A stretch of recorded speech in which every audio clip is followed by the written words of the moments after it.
오늘 본문은 예수님의 탄생에 대해서 말씀하고 있습니다. 성경에서 예수님의 탄생을 말씀하는 본문이 두 군데 있습니다. 하나는 마태복음 1장이 있고요. 또 하나는 누가복음 1장이 있습니다.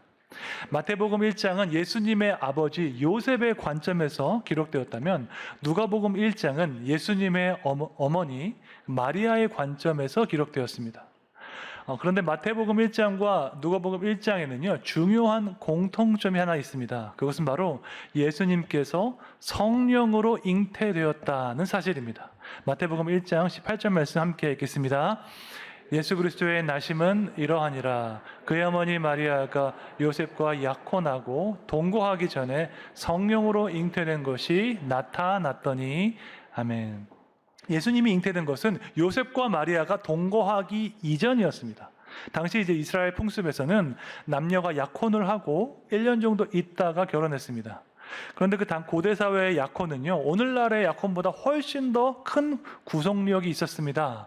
그래서 만약에 약혼 기간에 남자가 먼저 세상을 떠나면 남겨진 여자를 과부라고 불렀습니다. 약혼 상태에서 남녀가 각각 자기 부모의 집에 있다가 공식적으로 결혼식을 한 이후에 함께 동거하기 시작했습니다. 그런데 지금 요셉과 마리아가 동거하기 전에 마리아가 임신을 했습니다.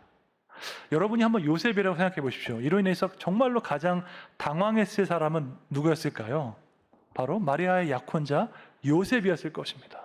어쩌면 요셉은요, 마리아를 의심하거나 배신감을 느꼈을 수도 모릅니다.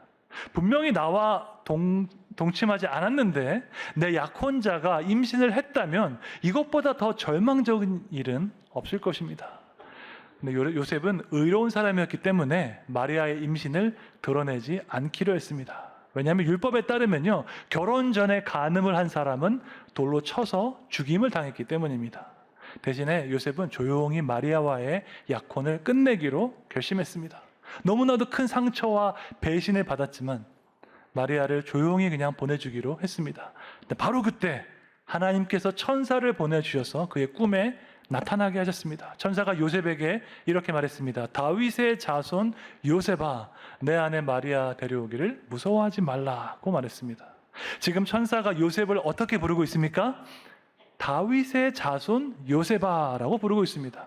이것은 신학적으로 너무나도 중요한 표현입니다. 왜냐하면 신약 성경 전체에서 다윗의 자손은 언제나 예수님을 가리키는 표현이었기 때문입니다.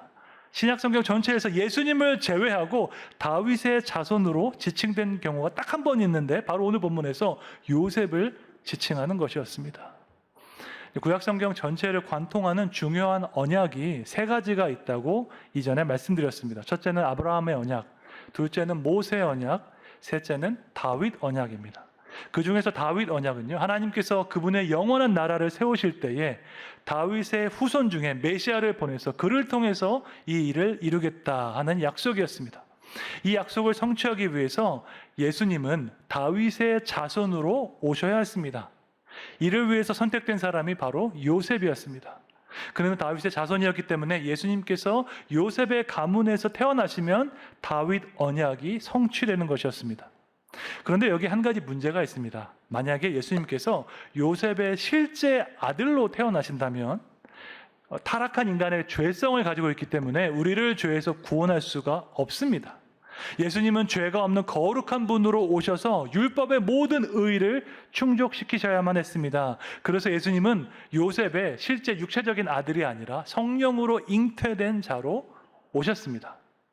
그런 게 중요한가 싶을 수도 있지만 하나님은요, 영적으로 신학적으로 한 치의 오차도 없는 완벽한 계획을 세우셨습니다. 다윗 언약을 성취하기 위해서 다윗의 자손 요셉을 택했고 죄 없는 거룩한 자로 오시기 위해서 성령으로 잉태되게 하셨습니다. 그런데 이 일이 이루어지기 위해서는요, 한 가지 필요한 것이 있습니다. 요셉이 이 사실을 믿어야만 했습니다. 마리아가 임신한 것은 다른 남자와 동침해서가 아니라 성령으로 잉태되었다는 그 사실을 요셉이 믿어야 했습니다. 만약에 요셉이 이것을 믿지 않고 마리아를 버리면요, 예수님은 아버지가 없는 사생아로 태어나게 됩니다. 그러면 메시아가 다윗의 자손으로 올 것이라는 이 약속이 이루어질 수 없게 됩니다. 이 일을 위해서 하나님께서 천사를 보내셔서 요셉에게 말씀하셨습니다. 마태복음 1장 20절 말씀 함께 읽겠습니다. 다윗의 자손 요셉아, 내 아내 마리아 데려오기를 무서워하지 말라. 그에게 잉태된 자는 성령으로 된 것이라. 아멘. 저는 이 말씀을 읽으면서 우리 하나님께서 얼마나 인격적인 분이신지 다시 한번 깨닫게 되었습니다. 요셉이 얼마나 당혹스럽고 얼마나 혼란스럽고 얼마나 절망적인지 하나님께서 다 아셨습니다. 그래서 천사를 보내셔서 무서워하지 말라 말씀하셨습니다. 그러면서 이 상황에 대해서 아주 친절하게 설명해 주셨습니다. 내 아내 마리아에게 잉태된 자는 성령으로 된 것이다. 마리아가 정말 성령으로 잉태한 것일까? 의심스러울 수 있습니다. 이것이 잘 안 믿어질 수도 있습니다. 그런데 분명한 것은 하나님께서 이렇게 말씀하셨다는 것입니다. 하나님께서 말씀하셨기 때문에요, 요셉에게는 두 가지 선택권이 있습니다. 그 말씀을 믿든지 아니면 그 말씀을 믿지 않든지입니다. 둘 중에 하나입니다. 믿든지 믿지 않든지. 하나님은 요셉에게 천사를 통해서 말씀하셨습니다. 동일하신 하나님께서 우리에게는요, 성경을 통해서 말씀하십니다. 요셉에게 두 가지 선택권이 있었던 것처럼 우리에게도 두 가지 선택권이 있습니다. 이 말씀을 믿든지 아니면 믿지 않든지 둘 중에 하나입니다. 사실 우리는 요셉보다 훨씬 더 유리한 위치에 있습니다. 요셉은 예수님이 태어나서 그분이 어떤 일을 할지 몰랐습니다. 십자가에서 어떤 일을 하시고 부활하신 이후에 어떤 일을 하실지 요셉은 알 수가 없었습니다. 그런데 우리는 다 알고 있습니다. 예수님께서 어떤 말씀을 하셨고 어떤 사역을 하셨는지 알고 있습니다. 예수님께서 십자가에서 달리실 때에 아주 세세한 부분까지 구약의 예언을 다 이루신 것을 우리는 알고 있습니다. 뿐만 아니라 제자들이 목숨을 걸고 증언했던 예수님의 부활에 대해서도 우리는 다 알고 있습니다. 그러면 우리는 요셉보다 훨씬 더 유리한 위치에 있는데 과연 우리의 믿음이 요셉의 믿음보다 더 크다고 할 수 있을까요? 과연 우리의 순종이 요셉의 순종보다 더 진실되다고 말할 수 있을까요? 마리아가 성령으로 잉태한 것을 믿었습니다. 요셉이 이것을 믿었기 때문에 메시아가 다윗의 후손으로 올 것이라는 이 약속이 성취될 수 있었습니다. 마찬가지로 우리의 믿음을 통해서 하나님의 약속이 성취되는 것을 경험하시기를 주님의 이름으로 축원합니다.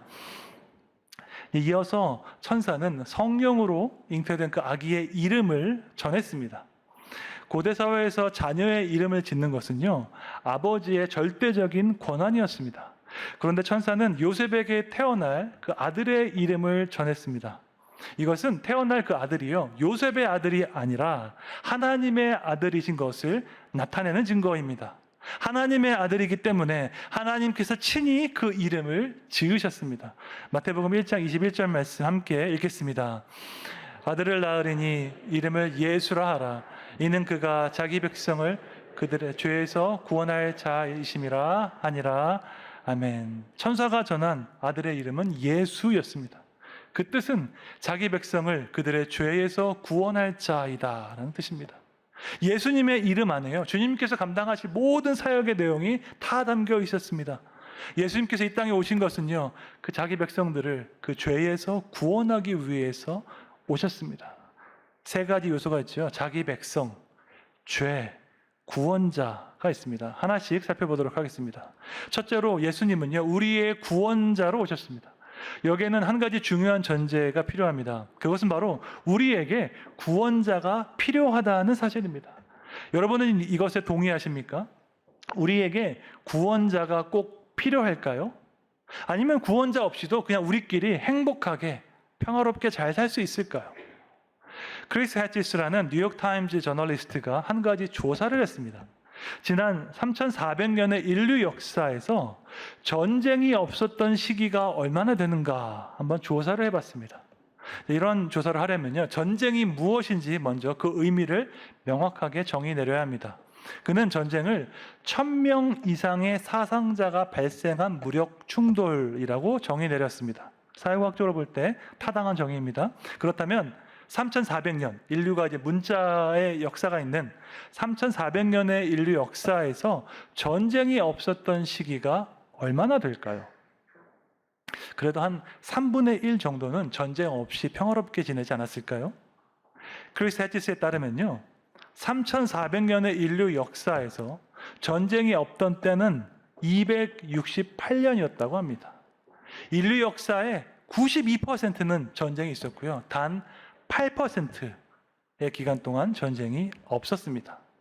저는 이 기사를 읽으면서 인간이 얼마나 악하고 탐욕스러운 존재인지 다시 한번 깨달았습니다. 인류 역사에서 전쟁이 없던 시기는 전체의 8%밖에 되지 않았습니다.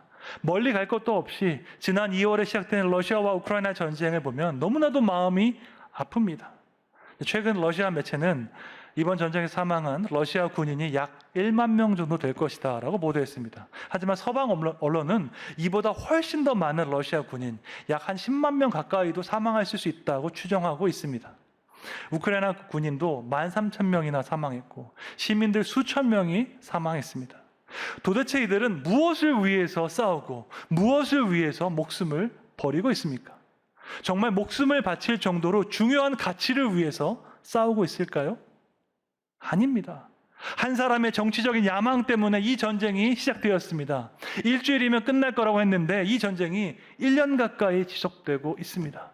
이제는 왜 싸우는지 그 이유도 모른 채 아무런 의미 없는 전쟁을 하고 있습니다. 이런 비극을 볼 때 우리의 마음이 깨어집니다. 인간이 정말 이렇게 악하구나. 인간의 도덕성이라는 것이 이렇게 무능력하구나 깨닫게 되는 것입니다. 그래서 우리에게는 구원자가 필요합니다. 우리 스스로 문제를 해결할 수 없기 때문에 평화의 왕으로 오시는 메시아가 필요한 줄로 믿습니다. 영적으로 도덕적으로 무능한 우리를 구원할 메시아가 간절하게 필요합니다. 예수님께서는 그렇게 약속된 메시아로 이 땅에 오셨습니다. 구원자로 오신 예수님은요, 우리를 죄로부터 구원하시기 위해서 오셨습니다. 왜냐하면 우리에게는 모든 그 문제의 핵심, 뿌리가 다 죄에 있기 때문입니다. 물론 사람마다 여러 가지 문제가 있을 수 있습니다. 어떤 사람은 건강에 문제가 있고, 어떤 사람은 관계에 문제가 있고, 또 어떤 사람은 경제적인 상황 때문에 어려울 수 있습니다. 그런데 이런 다른 문제들을 위해서는요, 굳이 하나님께서 인간의 몸을 입으실 필요가 없었습니다. 구약시대에도 사람들이 간절하게 기도하면 하나님께서 응답하셨습니다. 어떤 특정한 문제를 위해서 기도할 때 하나님께서 놀랍게 역사하신 기록이 성경에 많이 있습니다. 기도를 통해서 여러 가지 문제를 해결할 수 있는데요, 기도를 통해서 절대로 해결할 수 없는 문제가 한 가지 있습니다. 그것은 바로 죄의 문제입니다. 내가 받아야 하는 그 형벌을 구약시대에는요, 동물 제사로 드렸습니다. 매 안식일마다 동물을 한 마리씩 데려와서 내가 일주일 동안 지었던 그 죄를 그 동물에게 전가시키고 그 동물을 잡아서 제사를 드렸습니다. 그런데 이 동물 제사를 드린다고 했을 때 내 죄가 없어지는 것이 아닙니다. 아주 잠시 동안 내 죄가 덮음을 받아서 내가 거룩하신 하나님 앞에 나가서 예배드릴 수 있는 것입니다. 여러분 기억하십시오. 동물 제사로요, 죄가 없어지지 않습니다. 아주 일시적으로 죄를 덮을 뿐입니다. 흠없고 온전하신 하나님의 아들이 십자가에 달리심으로써 우리의 죄가 해결되었습니다. 하나님의 아들이신 예수님께서 이 땅에 오셔서 세상을 심판하신 것이 아니라 심판을 당하러 오셨습니다. 우리가 받아야 하는 모든 그 죄의 형벌과 저주를 예수님께서 받으셨습니다. 이것은 구약의 수많은 선지자들이 예언했던 내용이었습니다. 가장 대표적으로 이사야 53장 6절에 나와 있습니다. 함께 읽겠습니다. 우리는 다 양 같아서 그릇 행하여 각기 제 길로 갈거늘 여호와께서는 우리 모두의 죄악을 그에게 담당시키셨도다. 아멘. 예수님께서 이 땅에 오신 이유는요, 우리의 모든 죄악을 담당하기 위해서 오셨습니다. 모든 문제의 핵심 뿌리인 그 죄의 문제를 해결하러 오셨습니다. 죄인인 우리가 거룩하신 하나님 앞에 나아갈 수 없기 때문에 그 하나님께서 인간의 모습으로 우리에게 오셨습니다. 이것이 바로 성탄의 의미입니다. 영적으로 도덕적으로 무능력한 인간들을 위해서 하나님께서 친히 오셔서 우리에게 구원을 주시고 소망을 주신 것입니다. 셋째로 예수님의 탄생은요, 하나님께서 자기 백성을 기억하신다는 증거입니다. 이제 마태복음 1장과 누가복음 1장을 함께 읽으면 너무나도 아름다운 이야기가 많이 있습니다. 오늘 설교에는 인용하지 않았지만 세례 요한의 아버지, 그 세례 요한의 탄생 이야기도 너무나도 감동적입니다. 예수님이 오실 길을 예비하는 세례 요한에게 아버지가 있었습니다. 그 아버지의 이름은 사가랴였습니다. 그런데 사가랴라는 그 이름의 뜻은요, 여호와께서 기억하신다라는 의미입니다. 네, 기억하다라는 동사가 히브리어로 자카르이고요, 사가랴가 영어로 자카라이아입니다. 그래서 유대인들은 사가랴라는 이름을 들을 때마다 그래, 여호와께서 나를 기억하고 계시지, 그 의미를 깨달을 수 있었습니다. 누가복음 1장에 보면요, 사가랴라는 그 이름이요 무려 9번이나 사용되었습니다. 헬라어는 문법적으로 볼 때 굳이 주어를 사용하지 않아도 동사 안에 주어의 그 의미를 다 알 수 있습니다. 그런데 사가랴라는 그 단어가 9번 사용된 것은요, 성경이 의도적으로 이 이름을 강조한 것입니다. 사가랴라는 그 이름이 반복될 때마다 그 여호와께서 자기 백성을 기억하신다라는 사실이 강조되었습니다. 하나님께서요, 그의 백성을 잊지 않으셨습니다. 자기 백성을 죄에서 구원하기 위해서 예수님을 보내셨습니다. 그 예수라는 이름의 뜻, 그 의미가 시편 130편 8절에 기록된 하나님의 약속에 나와 있습니다. 함께 읽겠습니다. 그가 이스라엘을 그의 모든 죄악에서 속량하시리로다. 아멘. 이 말씀은 구약에 있음에도 불구하고 예수님의 십자가 대속 사역을 너무나도 잘 표현하고 있습니다. 여기서 속량하다라는 단어가 히브리어로 파다인데 영어로 하면 redeem입니다. 그 뜻은 값을 주고 돈을 주고 다시 사오는 것입니다. 고대 사회에서 노예를 해방하기 위해서는요, 값을 주고 그 노예를 사왔습니다. 너그러운 주인이 값을 치르고 그 노예를 사와서 그를 해방하는 것, 이것을 가리켜 히브리어로 파다라고 했습니다. 성경은 이 모티브를 사용해서 예수님의 십자가 대속 사역을 설명하고 있습니다. 죄의 종으로, 죄의 노예로 있던 우리를 다시 사오기 위해서 예수님께서 십자가에서 값을 치르셨습니다.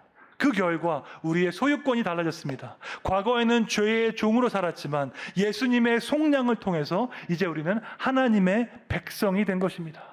우리의 신분이 완전히 달라지는 이 놀라운 사역을 위해서 예수님께서 이 땅에 오셨습니다. 예수라는 그 이름 안에 이렇게 놀라운 의미가 있습니다. 자기 백성을 죄에서 구원하는 구원자입니다. 여러분 모두 그 마음 가운데 이 예수님을 모셔서 하나님의 백성으로서 은혜와 기쁨을 누리시기를 주님의 이름으로 축원합니다. 마태복음에 이제 기록된 예수님의 탄생 이야기를 읽다 보면요, 눈에 띄는 한 문장이 나옵니다. 예수님의 탄생에 관한 그 선지자의 예언이 이루어졌다는 말씀입니다. 마태복음 1장 22절 말씀 함께 읽겠습니다. 이 모든 일이 된 것은 주께서 선지자로 하신 말씀을 이루려 하심이니. 아멘. 예수님의 탄생과 관련된 그 모든 일들이요, 결코 우연이 아니었습니다. 아주 작은 것 하나까지도 선지자를 통해서 하셨던 모든 그 말씀들이, 예언들이 다 이루어졌습니다. 다시 말해서 예수님은 하나님의 약속을 성취하기 위해서 이 땅에 오셨습니다. 약속을 이루다, 약속을 성취하다라는 동사가 헬라어로 플레로세인데요, 마태복음에서 12번 사용되었습니다. 마태복음에서 이 단어가 사용될 때마다 구약의 그 선지자의 예언이 함께 나옵니다. 아기 예수님이 애굽으로 피신을 가신 것, 나사렛 동네에서 자라신 것, 갈릴리에서 사역을 시작하신 것, 이 모든 것이 선지자의 예언을 성취하신 예수님의 행적이었습니다. 낙이 새끼를 타고 예루살렘에 입성하신 것, 제자들에게 배신을 당하신 것, 십자가에서 죽임을 당하되 그 뼈가 상하지 않은 것, 이 마지막까지, 생의 마지막까지 예수님은 하나님의 약속을 성취하는 삶을 사셨습니다. 하나님께서 우리를 잊지 않고 계시고 우리에게 하신 그 약속을 기억하고 계시는 것을 가장 잘 보여준 사건이 바로 성육신 사건이었습니다. 하나님께서 모든 약속을 성취하기 위해서 그 예수님을 이 땅에 보내셨습니다. 특별히 오늘 본문은요, 이사야 선지자의 예언을 인용하면서 예수님께서 어떻게 그 예언을 성취하셨는지 말씀하고 있습니다. 마태복음 1장 23절 함께 읽겠습니다. 보라, 처녀가 잉태하여 아들을 낳을 것이요 그의 이름은 임마누엘이라 하리라 하셨으니 이를 번역한즉 하나님이 우리와 함께 계시다 함이라. 아멘. 예수님이 태어나기 700년 전에 이사야 선지자가 예언했습니다. 처녀가 잉태하여 아들을 낳을 것인데 그 이름을 임마누엘이라 하리라. 그 임마누엘의 의미는 하나님이 우리와 함께 계시다 하는 것입니다. 하나님이 우리와 함께 계시는 것을 확증하기 위해서 예수님께서 이 땅에 오셨습니다. 하나님께서 여전히 우리를 사랑하고 계시다는 것을 확증하기 위해서 예수님께서 이 땅에 오셨습니다. 하나님께서 우리에게 하신 그 모든 약속을 여전히 기억하고 계심을 확증하기 위해서 예수님께서 오셨습니다. 서두에서 말씀드린 것처럼 하나님께서 주신 약속 중에 최고의 약속은 내가 너와 함께 하겠다 하는 약속입니다. 이 세상이 다 변해도 끝까지 너와 함께 하겠다 약속하셨습니다. 사람들이 다 너를 버려도 끝까지 너를 버리지 않겠다라고 주님께서 약속하셨습니다. 이 놀라운 약속이 예수님의 탄생을 기록한 마태복음 1장에 나와 있습니다. 그런데 이것이 전부가 아닙니다. 이 놀라운 약속이 예수님의 승천을 기록한 마태복음 28장에도 나와 있습니다. 마태복음 28장 20절 말씀 함께 읽겠습니다. 내가 너희에게 분부한 모든 것을 가르쳐 지키게 하라. 볼지어다 내가 세상 끝날까지 너희와 항상 함께 있으리라 하시니라. 아멘. 예수님께서 승천하기 직전에 마지막으로 주신 말씀에도 임마누엘의 약속이 나옵니다. 내가 세상 끝날까지 너희와 항상 함께 있으리라 주님께서 약속하셨습니다. 그러므로 마태복음 1장에도 임마누엘의 약속이 나오고요, 마태복음 28장에도 임마누엘의 약속이 나옵니다. 마태복음의 처음과 마지막은요, 하나님이 우리와 함께 계시다는 약속으로 되어 있습니다. 이것이 바로 복음의 처음과 끝입니다. 우리와 함께 하겠다고 약속하신 그 하나님께서 예수님의 성육신을 통해서 그 약속을 이루셨습니다. 우리와 함께 계신 그 예수님은요, 우리가 겪는 그 모든 고통과 아픔을 함께 겪으셨습니다. 혹시 여러분 중에 외롭고 궁핍한 분이 계십니까? 예수님께서도 광야에서 외로움과 배고픔을 경험하셨습니다. 혹시 여러분 중에서 배신당한 분이 계십니까? 예수님도 가장 가까운 친구로부터 배신을 당하셨습니다. 혹시 여러분 중에 죽음의 고통을 직면한 분이 계십니까? 예수님께서도 십자가에서 그 고통을 당하셨습니다. 혹시 여러분 중에 기도 응답을 받지 못한 분이 계십니까? 예수님도 겟세마네 동산에서 이 잔이 내게서 지나가게 하옵소서 기도했지만 그 기도에 대한 응답을 받지 못했습니다. 혹시 여러분 중에 하나님께 버림받은 것 같다고 느끼시는 분이 계십니까? 예수님께서도 십자가에서 외치셨습니다. 나의 하나님, 나의 하나님, 어찌하여 나를 버리셨나이까? 라고 외쳤습니다. 우리가 믿는 예수님은요, 우리의 모든 고통과 아픔을 함께 겪으신 분이십니다. 그분은 저 멀리 높은 영광스러운 천국 보좌에만 앉아 계신 분이 아니라 우리 가운데 오셔서 우리와 함께 계시는 임마누엘의 하나님이시기 때문입니다. 여러분, 임마누엘이라는 그 이름 안에 세 가지 의미가 있습니다. 첫째는 그분은 하나님이시다. 둘째는 그분은 인간이 되셨다. 셋째는 그분이 우리와 함께 계시다. 이 세 가지 놀라운 진리, 너무나도 감사한 구원의 복음이 임마누엘이라는 이름 안에 담겨 있습니다.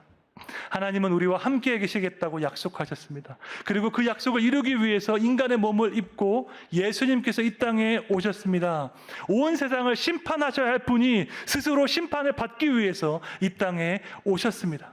크리스마스는요, 단지 어린아이들을 위한 절기가 아닙니다.